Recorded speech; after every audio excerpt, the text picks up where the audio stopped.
Alright, in this video we're going to talk a little bit about game design principles. So you'll probably find, if you look up game design principles, you're probably going to find a variation of this list or similar lists out there. So while mostly we're going to be talking about things that have been pretty much established as clear and important game design principles, a lot of game developers, especially game developers that want to share and talk about game development, that want to help teach other people about how to do video games and game design, might have some variations on this list or some modifications. So keep that in mind. That doesn't necessarily mean that one list isn't necessarily better than another, but you're probably not going to find a lot of contradiction. You just might find some variation in there. So I wanted to talk about these. Now, these are game design principles specific for games. In the other video, I talked about design principles, and those are more like general design principles that can apply to almost any kind of design. These are specifically game design principles applying to games. Now, it doesn't necessarily mean that they only apply to video games and can be used for different things like pen and paper games, like Dungeons and Dragons. They can be used for physical games like card games and board games, or video games. So again, there's a lot of overlap between those different formats of games, more than a lot of people realize sometimes. So the first one we're going to talk about is player-centric design. And this basically can be boiled down to something really simple: design with the player in mind. Put yourself in the mind space of the player, okay? Think about what the player would do, how they would act, how they are going to explore the space, etc. Consider their preferences, their emotions, their motivations throughout the entire game development process. By putting your mind in how will this player play, how will they think, what would they think of these elements, you're going to have a much stronger design. Sometimes developers can get so ensnared in their own idea or concept of a game that they don't have a lot of flexibility. Now, I understand if you're some sort of game developer or auteur that wants to make something specific, there's room out there for all kinds of games. But as I've mentioned in other videos, you don't want to break the rules without knowing the rules and without having justification for breaking them. You know, there's an episode of The Simpsons where Homer Simpson makes a car that makes the car manufacturer go out of business, right? Because he makes a car for himself without thinking at all of the people that are going to buy it or create it. You know, this is so true in video game development all the time. Small indie game developers have these ideas of, I want to make this kind of game. And if they're too focused on just what they want to make, they may find that they have really limited their market. Like, again, only appealing to players that exactly agree with their own ideas and designs. Now, that may not be a bad thing if the developer wants to make exactly that. I want to make the game I want to make, and I want to make how it makes, and I want to do it exactly how I want to do it. That's cool. But that can be directly in conflict with, I want to sell a lot of copies and make money, right? So if your goal is to sell your game, you really need to make sure that you're catering to different play styles and you're ensuring that the player has fulfillment and enjoyment from the game, and keep that player in mind the whole time. You're building for them, not just for you, okay? Again, please keep that in mind. It can be very difficult. So many developers, especially new ones, have this idea that they know best. You might know best. You might not. You know, so research, go out there and look, get players to test it, get feedback, get your head in the mindset of the player, okay? These things are really important. So player-centric design is the first one. The second principle we're going to talk about is clear objectives and goals. Making sure you have clear objectives and goals that guide the player throughout the game and with the player's actions. Providing a sense of purpose enhances the player immersion and helps them stay focused and within the game. Clearly communicating objectives is so important. Okay? Now, it's okay to have things like side quests, elements to explore, things that aren't explicitly mentioned to the player. That's awesome. Those side pieces, that exploration element, those different things to kind of add to it are wonderful, but they're the sprinkles on the icing of a cake, right? if I just gave you a bowl of sprinkles, you might love it for a little while before you get sick, right? That's not the key element. That's not the main dish, the main course. It's just the fun bits. And now I'm not saying the fun bits aren't important. They're absolutely important. But you need more. It's important that the player knows what to do, where to go, and how to do it. Now, if they decide not to, if it's like an Elder Scrolls game and they have to go talk to this person, but they're like, I want to go over here and explore, that's on them, right? Like, that's fine. Having things that they could do over there and having quests that pop up and all those wonderful things are great.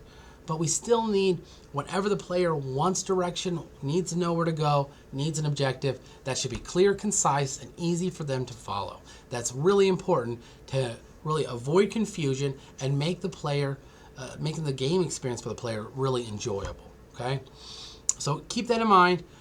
We want main objectives to avoid confusion, maintain player direction, and can help guide them. So communicating it through the game. All right, the next one is going to be balancing challenge and skill. This is such a difficult one, right? Because we want to find that delicate balance between challenge and skill. Games that are too easy can be boring, right? The player might stop playing with them because they're really too easy. However, games that are too difficult might frustrate the player, you know? So how many people quit a game because it was too hard? I'm guilty of that, absolutely.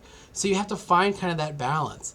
This is also where you can go to the player for some help, right? Take a look at your demographic. Who is your target demographic? What are their age groups? How complex are games within that? Those kind of elements, you know, really putting your mind, like that's why the player-centric design is number one. Putting your mind that player will help kind of guide balancing challenge and skill, okay? The important thing is we want to gradually increase challenges and we want to keep the players engaged and motivated. Our goal as game developers is to keep them playing the game. We want them to play the game to the end. A lot of developers and a lot of games want to keep you playing forever because that's how they make your money. One of the most challenging things about becoming a game developer from a player is changing that mindset from player to developer. And when we start thinking about a game, we need to think about those things, right? Monetization, which isn't even on the list here, I'm on a tangent, is one of the most hotly debated elements in most of my game design classes because as a player, we want it all to be free and accessible and there. And as a developer, we need to make money and pay for bills. So finding kind of that balance. So balancing there is very similar to how you would challenge this, balancing challenges and skills. We want the difficulty to dynamically match the player's progression. We want to foster a sense of accomplishment. We want it to be hard enough to overcome that they feel that adrenaline, that rush that you'll get from doing something, and get that sense of accomplishment, that dopamine hit. But we want it to not be so challenging they quit. So making your game easy to learn, difficult to master. I mentioned in the last video about chess like that. It's super important, right? Making the game easy when you first start out and can gradually get more difficult as the player gets more skilled. Balancing that can be very difficult. Sometimes you can do things like add elite challenges and different really hard elements that are optional, so players that really have gotten the hang of your game and are good at it have something to do without scaring off the other players. This can be tricky. All right, the next one, of course, is going to be constraints and rules. What makes a game a game? It's rules, right? We love freedom. We want freedom, but too much freedom makes the game not fun, right? If you make a game with a kid and there are no rules and there's nothing wrong, it's not fun. The rules make a game fun, which sounds a little contradictory, but it's not. Again, playing within that sandbox, coloring within those lines is what can make something fun. So we want to create an environment that guides players towards specific goals, objectives, and interactions, but constraints the player a little bit. Constraints can actually foster creativity and critical thinking. Think about drawing, for example. If I just hand you a blank piece of paper and say, hey, draw a picture, I can't tell you how many times myself and other artists would just stare at that page going, I don't know what to make. But if you provide a little bit of guidance, if I say, you have to make a drawing of a cat that utilizes a circle. Oh, okay, no problem. Now I can jump in. I can be creative with that. I can put the circle for the head, the body, the ears, however I want. Having constraints fosters creativity. So you want to give the players enough freedom to explore and to overcome challenges and think critically, but not so much that they go, I don't know what to do. Okay? So having those constraints, having those guardrails, having that path, having rules in place will make your game much more fun and more engaging. Again, we don't want it so constrained that we don't have any, wiggle room or freedom, no play, but we want enough that we can know what to do, where to go, etc. Again, if you have some really good rules and constraints, you can shape your game's identity, genre, emotional impact. You can encourage replayability. You can offer players meaningful decision-making opportunities throughout the game because they have to kind of use their critical thinking skills to learn, how do I do it within the constraints of the game, okay? All right, the next one is simplicity. You'll notice some of these are similar to our design principles, right? Elegant simplicity basically means don't be afraid to embrace the power of simplicity in a game. A game doesn't necessarily have to be complex to be fun, okay? Try making your game as simple as possible. Avoid unnecessary complexity and clutter and just simplify it down until you get that bare element that makes your game, okay? It's so often I see in new developers this idea that they want to build this overly complex game with all of these elements. That's great, but we don't want to start at the top. We want to start, what is the simplest? What is the single game mechanic your entire game is built around? What is the single element? What is the most important pieces? Determining your core concept and your core most important elements, I feel really repetitive, is what you want to start with, and then build off that. So don't start complex and come in. You start simple, easy, and go from there. Okay?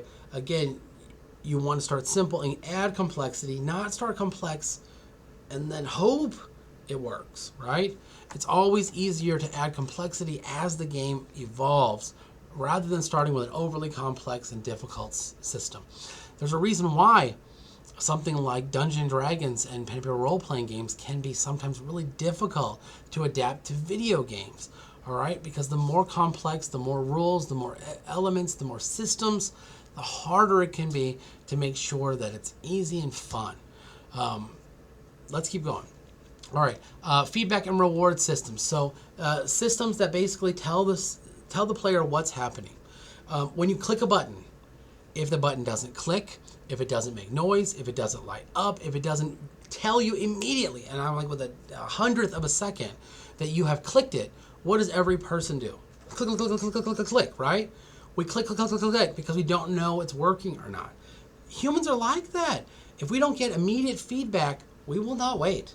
So we need to make sure that meaningful feedback is being presented to the player throughout all elements of your design. Okay, making sure that you're providing them feedback in what to do, making sure that they know when they've clicked on things, when they interact with things, etc. Again, having meaningful feedback informs the players of their progress and it will motivate them to continue playing. I need constant feedback, right? It's important. It's hard. You can combine this stuff with things like reward systems. Achievements are the most brilliant and just absolutely brilliant concept when it comes to games, right? There's so many achievements out there that literally have almost nothing to do with the game, but they're challenging and they require the player to do something above and beyond. And because many players will want to do those achievements, they'll want to get that accolade, they'll want to get that title or that graphic next to their name, whatever it is, that they'll go out of their way to do it. Achievements are an easy way to add a sense of accomplishment and a desire to explore further. Think of a game you're playing where maybe you go to a new area and that pop-up goes, area discovered. Does it have to do that? No, but having that feedback of, whoa, I found a new area, that generates another element of excitement, right? It makes the player want to go, oh, what did I discover? Oh, wow, I want to explore it. again, having a feedback system, having reward systems in the game are really important. But balancing your reward system can be difficult and can definitely make or break a game. So you need to make sure the player's motivated, but not so inundated, not so overwhelmed with feedback and rewards that they don't know what to do. I'm trying to think. There have been a couple of free-to-play games I've had. Adventure Quest Worlds 3D is a great one. One thing I love about that game is you get just so much junk. Like, the game's completely free to play, but you only have a limited amount of bank space or carrying space, right? And it's not even like a ungenerous amount. They give you a fair amount of carrying space and bank space for free. I think you might have to unlock some bank space with gold, but it's easy enough to get in the game. But when you go past like the full bank, the only way to unlock more of those slots is to pay for them. But what they do in that game is kind of brilliant. You just get so much stuff. Like, you want armor, here's armor. You want, swords, weapons, etc. You get so many things, and sure, you can go sell it, of course. But you almost start making collections and want more space, want to put money into it because you need more space because you want to hoard it all. It's very brilliant. So again, reward systems can be a great way to kind of keep that player playing. All right, the last one's immersion and storytelling, creating immersive worlds and compelling narratives that draw your character into the game's universe. Now, that doesn't necessarily mean that your game has to have a story in a traditional sense, right? If you think of like a lot of platformer games and older games, it's like the princess was kidnapped, you got to go save her. The frog needs to cross the street. The aliens are attacking and we got to blast them. Simple, almost nothing. But by creating really cool game worlds and immersive realms, you kind of have that player feel almost akin or a part of that world. Something can happen when players become really into a certain world and become really immersed. They almost feel like they become part of that universe. So having a really immersive and exciting creative world can really put the player into it. If you do have a story, making sure that your story is engaging and enhances the player's connection to the game's characters and elements in the environment. Make sure you use things like plot twists and well-developed characters and captivating dialogue and all of those things. If you have a story-based game, it needs to be a good one. Okay, keep that in mind. A lot of games can, if the gameplay is really great, you might be able to forgive the story. If the story is really great, you might be able to forgive some of the gameplay. If both of them are having trouble, you're probably not going to have a lot of players. So you've got to make sure to keep those things in mind. The last one, of course, is the iterative design process. This is really important, and basically it means to continually improve and refine your game. Regular play testing, regular feedback, regular revisions are so essential to making sure you have a polished, enjoyable player experience. You need to be open to getting feedback throughout the entire design process. Get feedback from players, fellow designers, people who are working on the game with you, random people on the internet, anything. Iterating on a game over and polishing it will just address its strengths, enhance its strengths, address its weaknesses, and make the game a more refined, more polished process overall. And this is really important. Again, it's easy to say I'm done.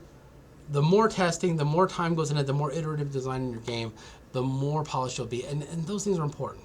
If you look at the other video about design principles, I talk graphic design forever, and how something looks, how it comes across, how professional, how polished, how complete, all of those things really, really do matter when you're talking about the success of your game. So keep these elements in mind. Good luck to you. Again, if you find some really great lists, please feel free to share them. This is, again, not the only version of game design principle lists out there, but I'm happy to share this one with you.